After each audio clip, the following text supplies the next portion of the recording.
Yeah, a little bit emotional. I think we spoke briefly, didn't we? Have I felt emotional since making a decision? I think at times, when I went to tell Stokesy, when I told Jimmy and Ruti, I found it quite hard to find the words what to say. And also, I've seen a couple of clips from the crowd of the reaction of a couple of wickets at the Oval on Monday, and that made me feel a little bit emotional. But ultimately, I just feel really proud of being able to play for England as long as I have and experience as much as I have. And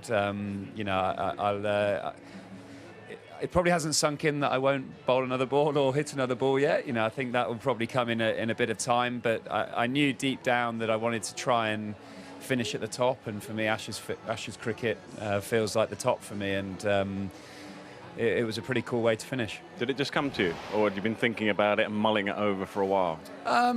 Probably a week or so. I'd been umming over. I think I was so focused on the Ashes series. I was so focused, and the games were coming so thick and fast. I didn't really have time to think of anything else. I had to be fully dedicated to the task at hand. And probably towards the end of Old Trafford, I started to think,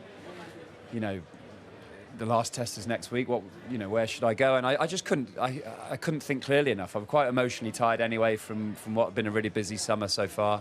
I FaceTimed Molly on the Friday night, and she just said, "You just got to follow your heart. Just go with whatever you're thinking, and I'll support you either way." Put the FaceTime down. Just went to Stokesy's room and shook his hand and said, "That's me. It's been an absolute pleasure to play with you as a teammate and a friend, and you've been a dream captain, so thank you." And once I'd made that decision, I've felt at peace with it ever since. What about that last afternoon, picking up those wickets at the end? Yeah, it was really cool. I felt really relaxed that last day, and just for Wokesy and Moeen to sort of set the tone as they did and get some early wickets.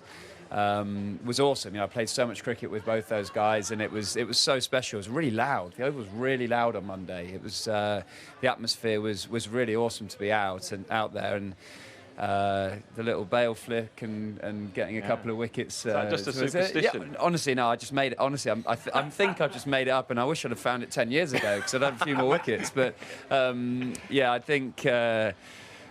Actually, weirdly, I haven't told anyone this, but Stokesy had said to me before that over, before I got Todd Murphy out, he said, this would be a last over because I'm going to get Woody on and with the extra pace. And that was the last ball of the over. So I was running in, knowing that was my last ball of professional cricket. And actually, my legs went a bit like jelly-like when I was running in. I was just saying to myself, just hit the pitch as hard as you can, try and get the ball to move away, but whack the pitch. Don't bowl a floaty half volley for your last ball in international cricket.